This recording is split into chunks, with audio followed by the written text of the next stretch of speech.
Vamos abrir no livro de Isaías, capítulo 30, versículos de 9 a 15. Livro de Isaías, capítulo 30, versículos de 9 a 15. Amém? Convido a igreja a ficar de pé, o texto é pequeno.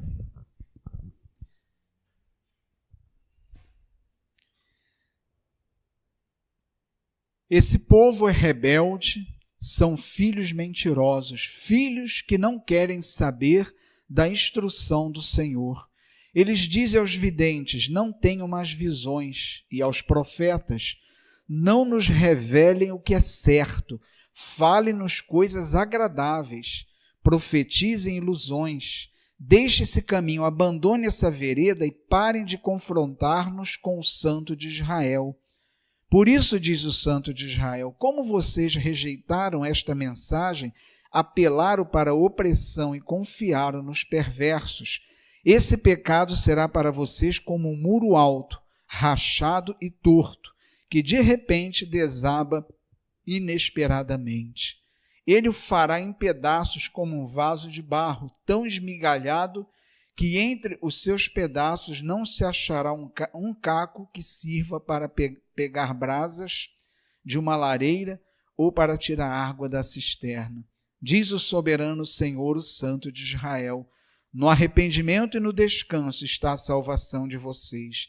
Na quietude e na confiança está o seu vigor, mas vocês não quiseram.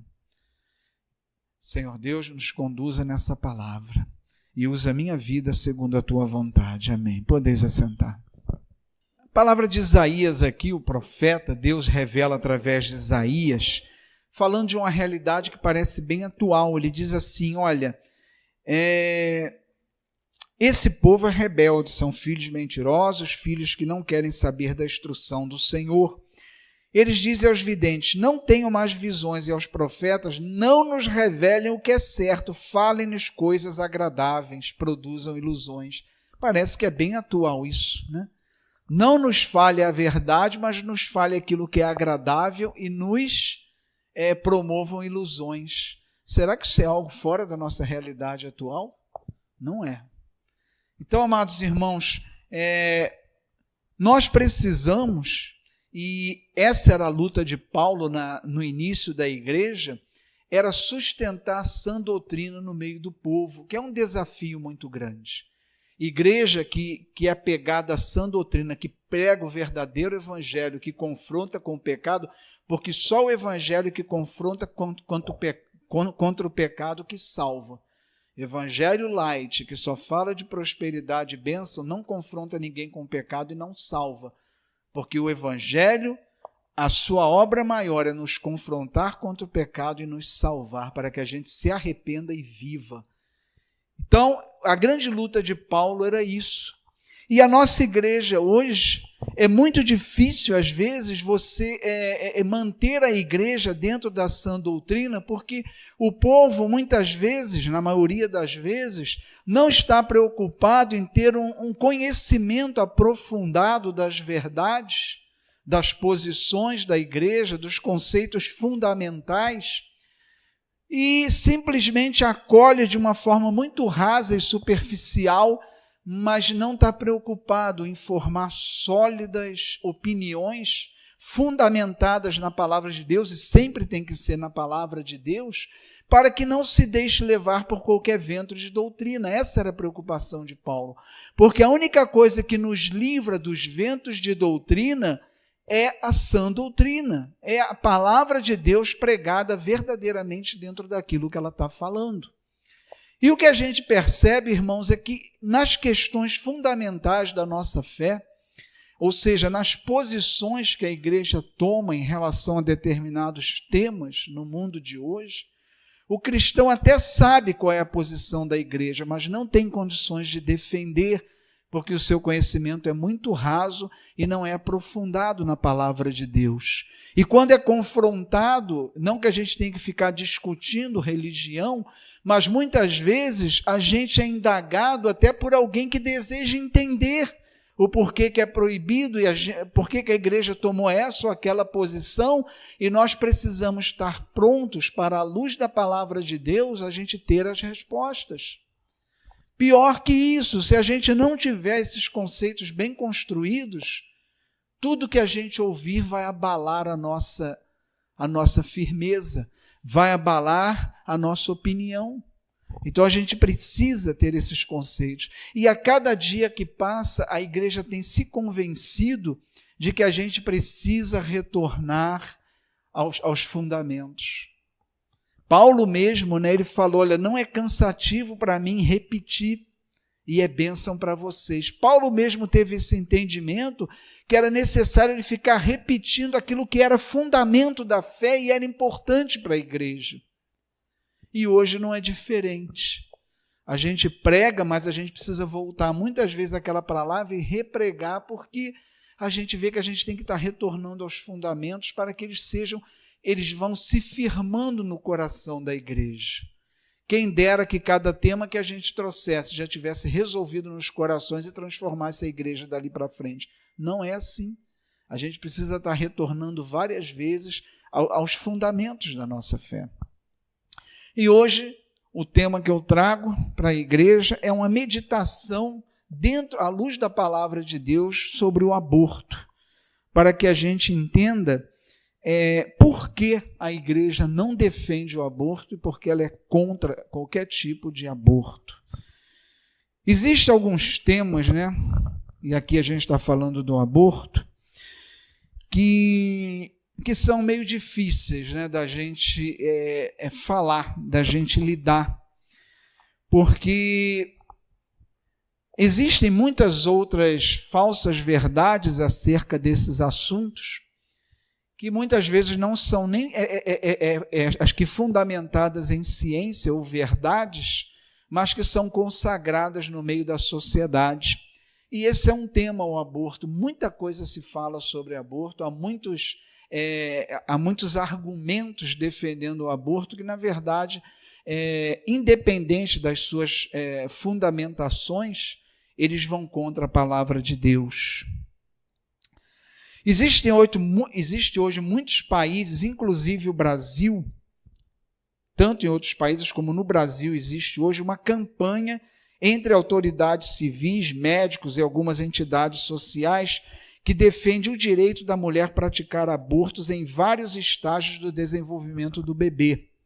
Ou seja, a igreja diz, não, o mandamento é não matar. Ah, não, mas até determinada idade ainda não é uma criança. O apoio de tais pessoas ou entidades à autorização do direito da mulher em abortar é exaltação à cultura da violência e da morte. Qualquer defesa ao aborto é exaltação à cultura da violência e da morte. Não resta a menor dúvida. E para termos um posicionamento firmado na palavra, temos que considerar que não matar é um mandamento. Em primeiro lugar, não matar é um mandamento. Não é uma sugestão, não é uma recomendação, mas é um mandamento. Está lá em Êxodo 20:13, não matarás. Mateus 19, 17 e 18, respondeu Jesus, porque você me pergunta sobre o que é bom. Há somente um que é bom. Se você quer entrar na vida, obedeça os mandamentos. Quais? Perguntou ele. Jesus respondeu, não matarás, não adulterarás, não furtarás, não darás falso testemunho. Percebam que o mandamento não matar ele é imperativo. É não matar e ponto final. Ele não abre margem para qualquer tipo de discussão ou para qualquer desdobramento, para qualquer forma de avaliação, mas ele é taxativo, não matar e ponto final. Nada é acrescentado a esse mandamento. Ele é imperativo, não matar e ponto final. Existe um argumento, e isso é importante a gente entender, que um feto só pode ser considerado um bebê a partir do 4º mês de gestação. E isso varia de uma mulher para outra, pode variar um pouco, mas é em torno de 4 meses. E muitos cristãos têm caído nessa armadilha, né? Têm se deixado levar por esse argumento. Não, a igreja diz, né, defende, não matarás é o mandamento. Mas se não é gente ainda, se a ciência está dizendo que até o 4º mês não é um bebê, então não está indo contra o mandamento. E creio, tem muitos cristãos achando isso. Mas isso não é verdade. Vamos lá em Jeremias, capítulo 1, versículo 5. Faz o seguinte, Bruno, pode projetar, vamos projetar porque a gente está com o horário meio avançado. Vou dar essa colher de chá a vocês hoje. Jeremias 1, 5. Antes de formá-lo no ventre, eu o escolhi. Antes de você nascer, eu o separei e o designei profeta das nações. Antes de formá-lo no ventre. Então, amados irmãos, Paulo, eu já existia para Deus antes de eu me formar no ventre da minha mãe. Antes, Deus já me conhecia pelo nome, eu já tinha um chamado para ser pastor antes de ser formado no ventre da minha mãe, e eu já era uma pessoa amada por Deus antes de ser gerado. É claro que esse argumento, para quem não é cristão, é uma bobagem, mas para quem é cristão, isso é uma verdade. A gente não pode passar por cima disso. Nós não somos alguém que Deus conheceu a partir do momento que foi gerado no ventre, ou alguém que Deus conhece junto conosco quando nasce. Não, Deus já nos conhece antes mesmo da gente ser gerado no ventre da mãe. Então nós já somos uma vida criada por Deus, ainda não formada, mas criada. Para Deus eu já existia, porque Ele já me conhecia pelo nome e Ele já me amava. E Ele já tinha até um chamado para a minha vida, um projeto para a minha vida. Ele já tinha um propósito para a minha vida. Então, a pessoa achar que com menos de 4 meses pode cometer o aborto, você está interferindo naquilo que Deus está fazendo. Porque toda a vida vem de Deus e só Ele é o Senhor da vida e mais ninguém. Só aquele que dá pode tirar a vida. Salmo 139, versículo 13. Diz assim, Salmo 139, versículo 13.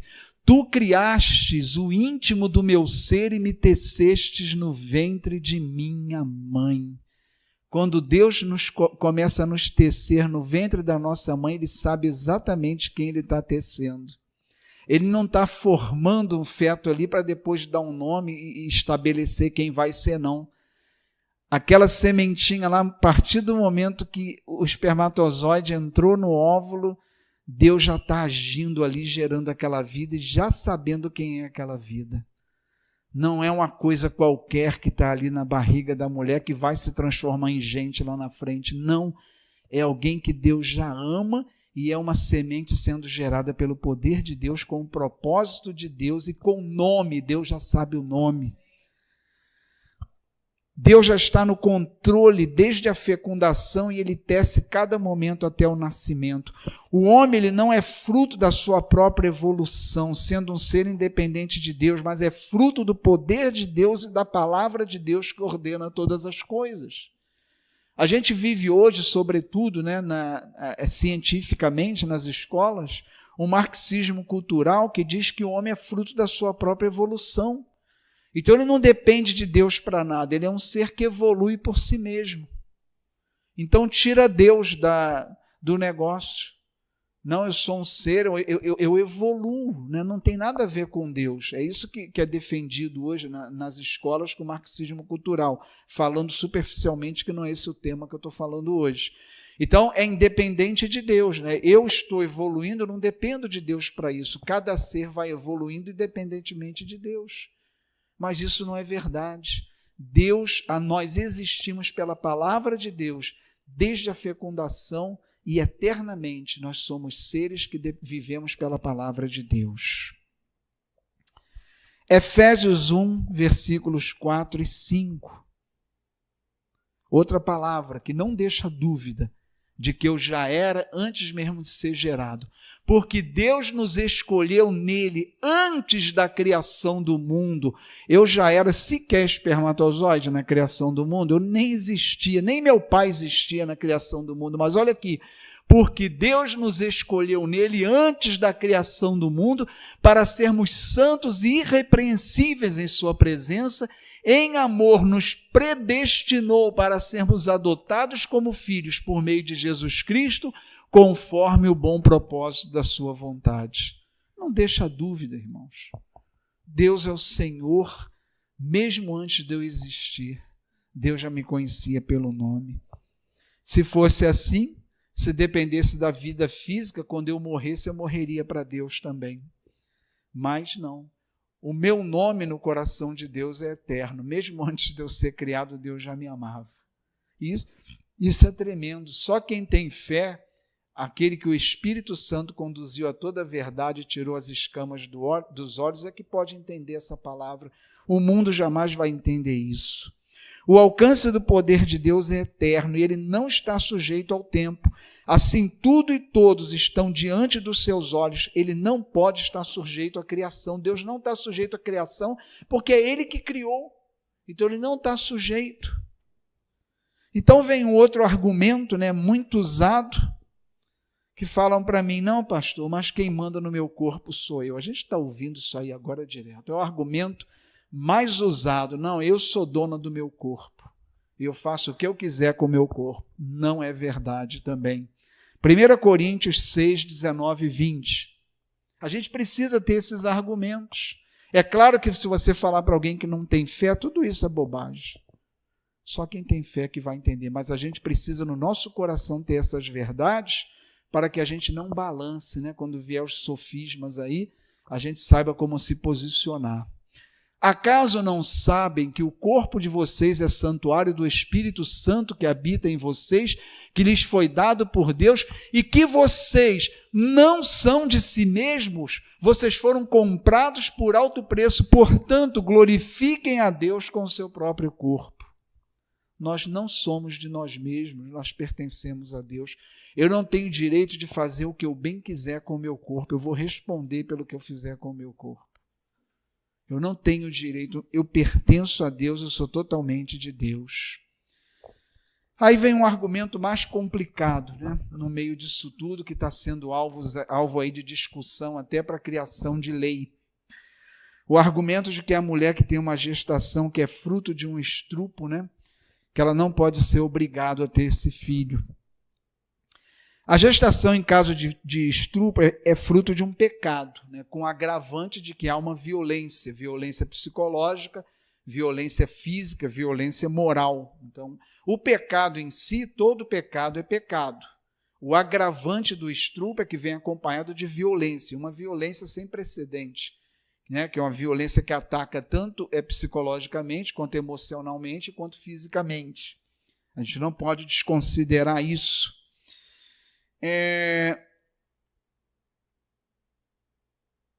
Mas a grande verdade aí é que não muda a realidade de que toda vida é amada por Deus e toda vida é conhecida por Deus antes de ser gerada. Não muda essa realidade. Aquela vida que está ali, independente da forma que ela foi gerada, ela é amada por Deus. Ela é amada por Deus, é uma vida inocente que Deus ama e que com certeza Deus tem um propósito para a vida daquela criança, apesar das circunstâncias. Deus tem um propósito na vida daquela criança.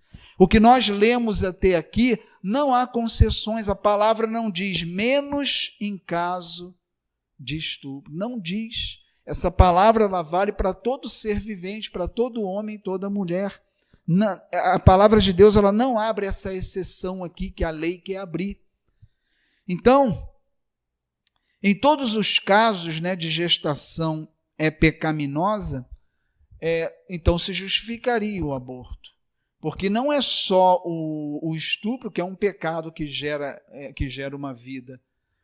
Uma relação sexual fora do casamento em adultério é uma criança que é gerada em pecado também. Uma gestação antes do casamento, sexo antes do casamento, é pecado. E é uma gestação também gerada em meio a um pecado. Então, em tudo isso se justificaria matar a criança, porque diante de Deus não há pecadinho e pecadão, é tudo pecado.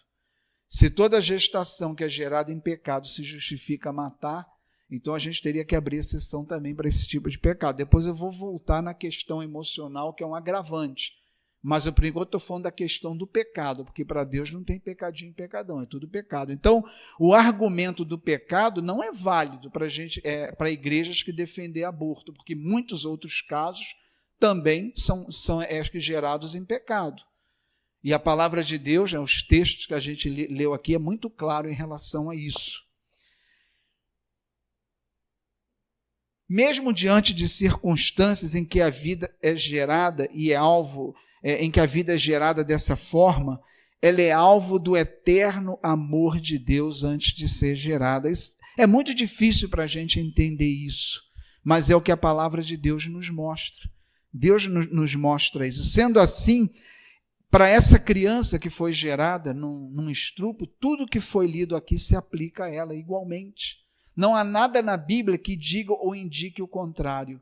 Tudo se aplica igualmente para ela.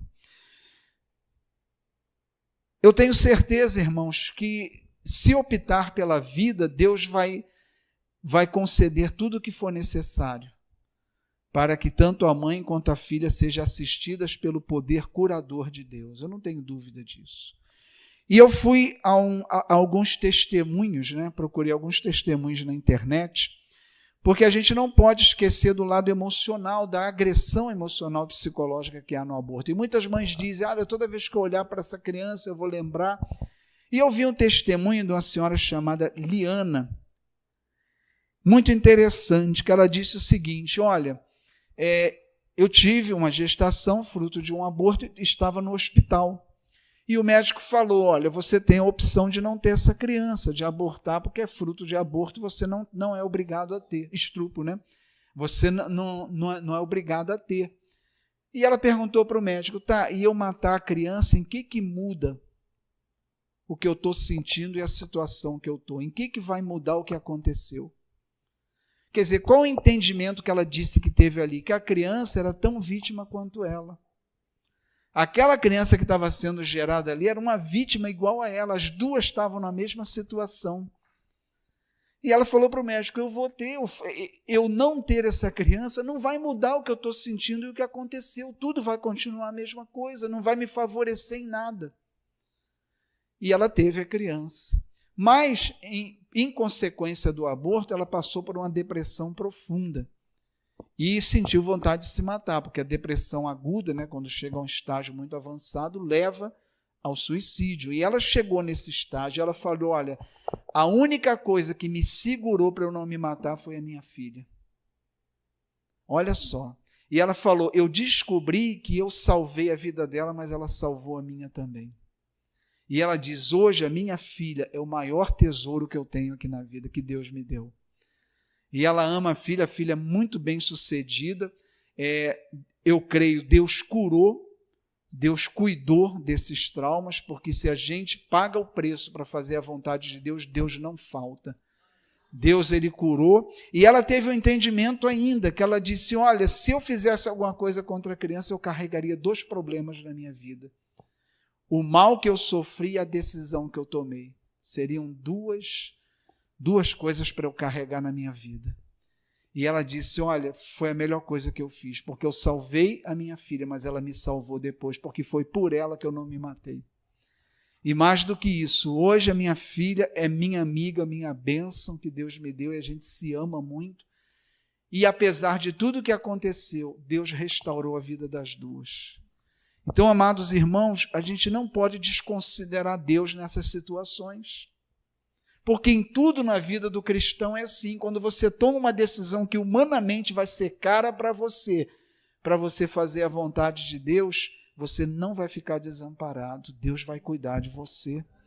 Se ela optasse por matar essa criança, seria uma decisão diante da qual ela assumiria as consequências sozinha, Deus não ia estar nesse negócio. Mas ela optou pela vida, porque ela entendeu, olha, eu não tenho direito a tirar a vida, só quem dá a vida tem direito a tirar. E ela optou e deu testemunho do que a filha é para ela hoje, do que ela é para a filha. E entendeu que as duas igualmente são vítimas. Ela não tinha culpa nenhuma e não tinha por que ser inocentemente assassinada por uma coisa que ela não fez. E então o argumento é muito forte, mas o que a criança tem a ver, em que vai mudar? Matar a criança, vai mudar em quê? Tanto não mudou que ela não matou, mas ela sofreu a depressão do mesmo jeito, e quem acabou salvando a vida dela foi a filha. Amados irmãos, isso serve também para a questão da eutanásia, é a mesma coisa. Nós não temos o direito, né? Você é da área de saúde, sabe? A gente não tem o direito de decidir quando alguém vai morrer. Ah, mas não tem mais chance para ele. Eu vi testemunho de pessoas que ficaram anos vivendo por aparelho e Deus tirou. Deus tem poder para isso. Deus não tirou um homem de um sepulcro com 4 dias enterrado? Como não vai tirar um homem de uma máquina? Quem sou eu para dizer, só até hoje chega, acabou? Quem sou eu para dizer isso? Se eu sirvo a um Deus que pode fazer pode tirar ele daquela máquina a hora que ele quiser. Pode salvar ele a hora que ele quiser. Então, quem determina isso é Deus, não é a gente. Então, eu espero, irmãos, que com essa palavra, esse conceito fique mais firmado na nossa mente. E que a gente não esqueça que criança, ter um filho, é um projeto de Deus maravilhoso. Mas Deus, ele criou para ser concebido de uma forma santa. Porque é algo tão maravilhoso que uma criança ela deve ser concebida no seio de uma família. Ali é o lugar de uma criança ser concebida, não da forma que a gente está vendo aí no mundo. Eu fico alarmado aqui onde a gente vive. Quantas crianças, eu chamo de crianças, meninas de 12, não são poucas não, são muitas. Meninas de 14 anos com criança no colo. Filhos de pais que nem têm condição de sustentar, vivem os pais que têm que assumir, além da mãe, assumir os filhos. Pais que geram essas crianças que estão andando aí pela rua, nem emprego tem, não fazem a menor questão de ter também. Mas não são poucas, você vai fora, eu fico alarmado, a quantidade de meninas novas com criança no colo. Qual a estrutura psicológica e emocional que essas meninas têm para ter essas crianças? Como essa criança pode amadurecer de forma, tanto na parte espiritual, como na parte emocional, na parte humana, se não tem uma estrutura familiar bem firmada para ela crescer. Nós precisamos de uma estrutura familiar para a gente se desenvolver da forma certa. E, amados irmãos, isso é um pecado, são crianças geradas em pecado, e essas meninas precisam se arrepender, pedir perdão a Deus. A gente não pode brincar com isso, isso é muito sério. Mas a gente não, o estupro é um pecado. O que torna o estupro uma coisa muito pior é porque vem acompanhado de violência. Mas não é um pecado maior e nem menor do que um adultério que gera uma criança gerada fora de um casamento, ou num adultério com outra mulher ou outro homem, ou numa menina ou num menino que gera uma criança fora de um casamento, nem casou ainda. É pecado, tudo isso é pecado e são vidas geradas em pecado. E quantos abortos são cometidos porque a criança foi gerada não da forma que Deus estabeleceu.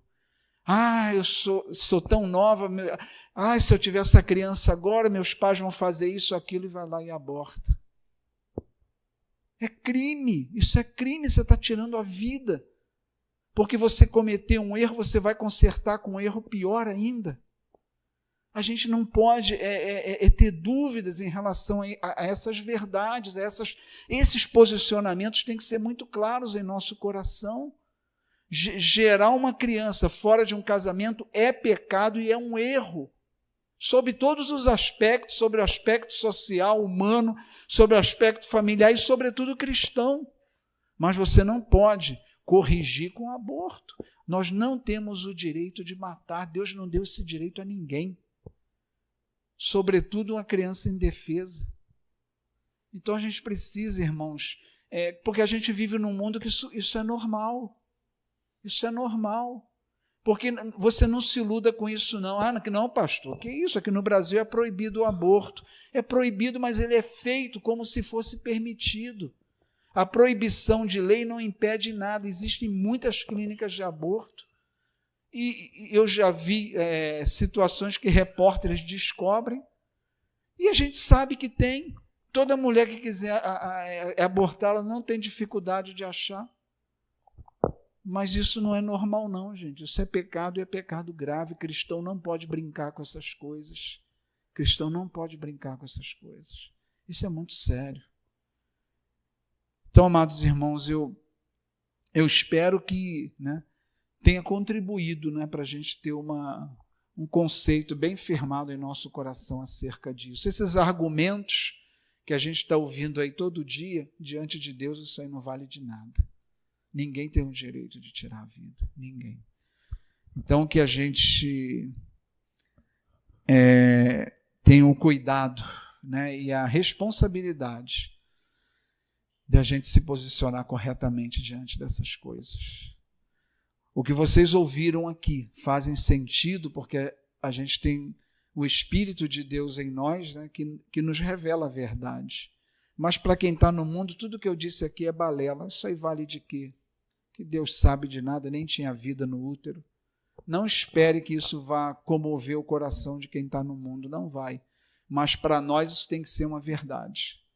Para nós isso tem que ser uma verdade inegociável. Amém, igreja? Glória a Deus. Amado Deus, nós te louvamos e agradecemos por esse momento na tua presença. Deus amado, nos proteja de todos os perigos, nos livra de todo mal, porque tu sabes, Senhor, que tu és o nosso refúgio, Senhor, tu és a nossa garantia, tu és a nossa paz. Que a bênção de Deus Todo-Poderoso, Pai, Filho e Espírito Santo, desça sobre nós, sobre a nossa família e sobre a tua igreja, em nome de Jesus. Amém. Vamos em paz, que o Senhor nos acompanhe. Amém.